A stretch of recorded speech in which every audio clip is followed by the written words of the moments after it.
আজকে আমরা আলোচনা করব যে সঠিক শিক্ষার উপায় কি, কিভাবে সঠিক শিক্ষা সম্ভব।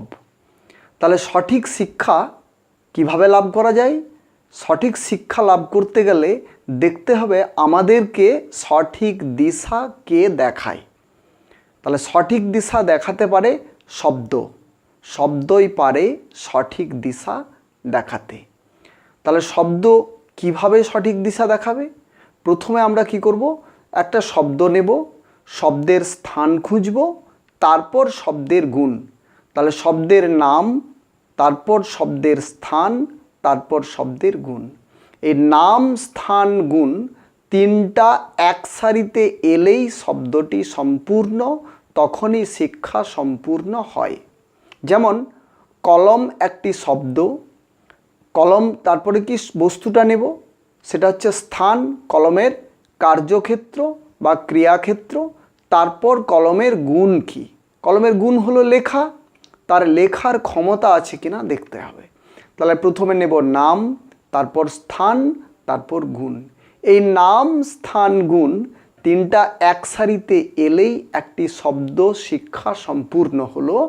শুধু শব্দে কলম নেই, কলমের শব্দ আছে, কলমের পদার্থ আছে, তাও কলমটি সম্পূর্ণ নয় যদি কলমের লেখার ক্ষমতা বা গুণ না থাকে।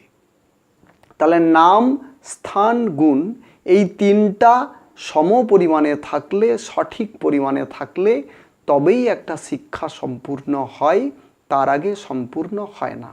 যেমন ট্রেন শব্দটিতে কিন্তু গতি নেই, তার স্থান চাই, তার গুণ চাই। যেমন ভাত শব্দটির মধ্যে কিন্তু ক্ষুধা নিবারণের ব্যবস্থা নেই, ক্ষুধা মেটানোরও ব্যবস্থা নেই। তাহলে ভাত শব্দটা নেওয়া হবে, ভাত পদার্থ নিতে হবে এবং তার গুণমান, তবেই ভাত শব্দটি সম্পূর্ণ হবে। জল শব্দটিতে তৃষ্ণা মেটে না, জল শব্দ নেওয়া হবে, জল পদার্থটা নেওয়া হবে এবং তার গুণমান নেওয়া হবে।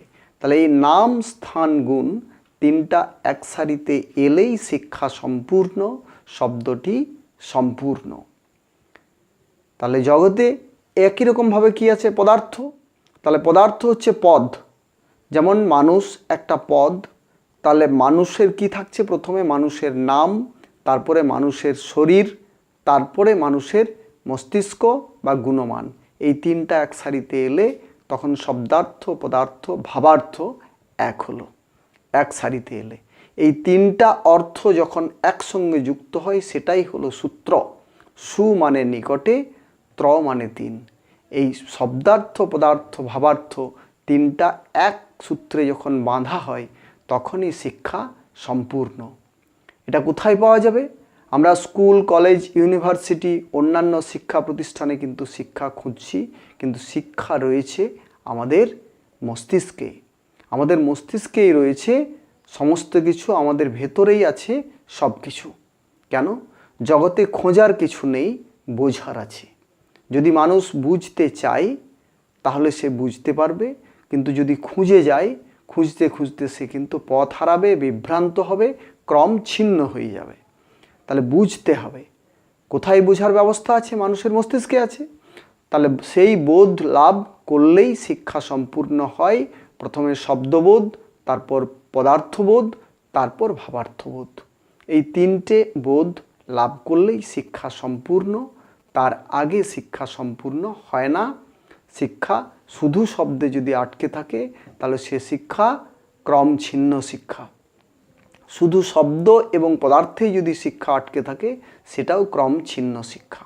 ক্রমযুক্ত শিক্ষাই হচ্ছে পাঠ্যক্রম, সেখানে ভাব, গুণ পর্যন্ত পৌঁছতে হবে। তাহলে এই ক্রম মেনে যদি শিক্ষা লাভ হয় কখনোই শিক্ষা ভুল হবে না এবং প্রতিটি শব্দ প্রত্যেকটা জায়গায় তার নির্দিষ্ট মান সে কিন্তু বুঝতে পারবে। এই বোধ লাভটাই হচ্ছে শিক্ষার ফল।